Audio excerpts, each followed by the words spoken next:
Hey, leuk dat jullie kijken naar de laatste aflevering van BIS TV. Ja, het is eigenlijk helemaal niet leuk dat jullie mij nu zien, want jullie weten wat dit betekent. Vandaag is de allerlaatste voorstelling van Asterix en Obelix. En vanavond gaan de kinderen nog 1 keer stralen op dit podium. Ik ben Guido en dit is BIS TV.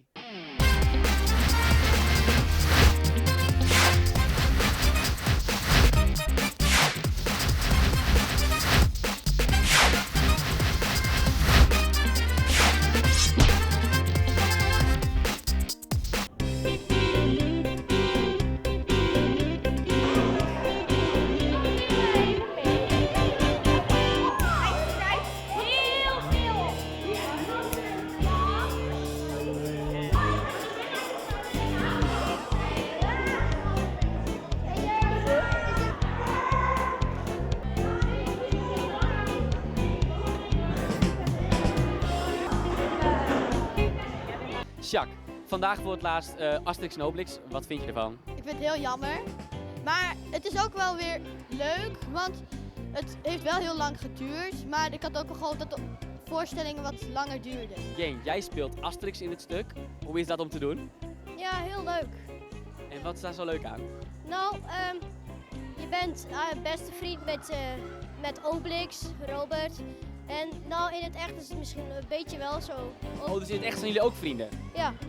Heb je ook ouders in het publiek zitten vanavond? Mijn oom en mijn moeder. En vind je dat ook extra spannend of valt dat wel mee? Nou, het valt wel mee, want ze zijn nog eerder geweest. En wat vonden je ouders ervan? Ze vonden het wel leuk.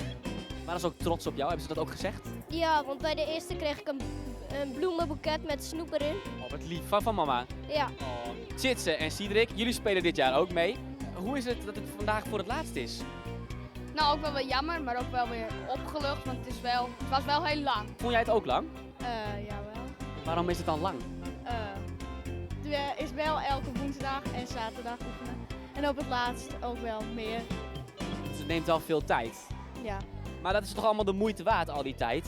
Ja, want hier doe je het dan wel voor. Voor zo'n optreden. En vandaag is het dus voor het laatst. Ben je ook nog zenuwachtig of is dat eigenlijk helemaal niet meer aanwezig? Dat valt wel mee. En hoe zit het met jouw zenuwen? Ben je nog zenuwachtig? Nee, helemaal niet. Dus jullie zitten hier gewoon vet relaxed bij gewoon? Ja. Ja. Mooi Kobe, jij bent al heel lang souffleuse bij BIS. Hoe is dat om te doen? Het is heerlijk om te doen. Ja, ongelooflijk leuk. Ja, ik vind het helemaal niet leuk om op te houden, want dat zeg ik dus nu. Want het is mijn laatste keer. Dat is ook zo, want hoe lang heb je het eigenlijk gedaan? Ik heb het 8 jaar gedaan. 8 jaar, dat is al heel wat. En welke stukken vond je eigenlijk het leukst? Ik vond het leukste stukken, ja, hoe moet ik dat nou zeggen? Niet de geschiedkundige stukken. Dus dit stuk eigenlijk niet? Nee. Een stuk als de Vive Die was een heel leuk stuk.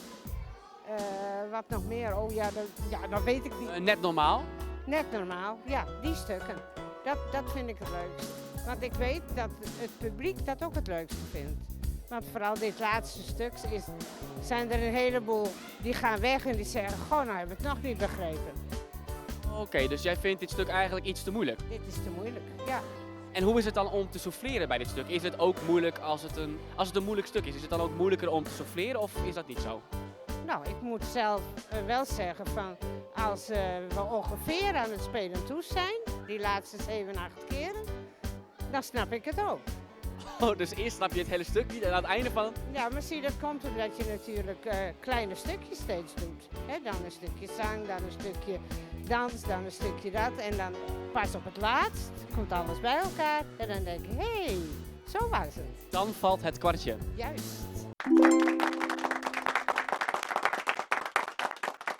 Alles komt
En dit was het dan voor dit jaar voor BIS. En ook meteen voor BIS TV. De laatste voorstelling was echt super cool. Je wist... Nee. Helaas zit het er alweer op voor dit jaar. Zit BIS TV er alweer op voor dit jaar? Andersom. Volgend jaar hebben we ook... waarom zeg ik dat? Ik krijg hier gewoon commentaar van de zijlijn, hè? Ik ben er gewoon helemaal klaar mee. Ken jij het beter dan Siebren? Ja! Siebren kan het beter. De techniekman kan het zelfs beter. Nou, ik heb er ook helemaal geen zin meer in. Ik zeg tot volgend jaar. Doei!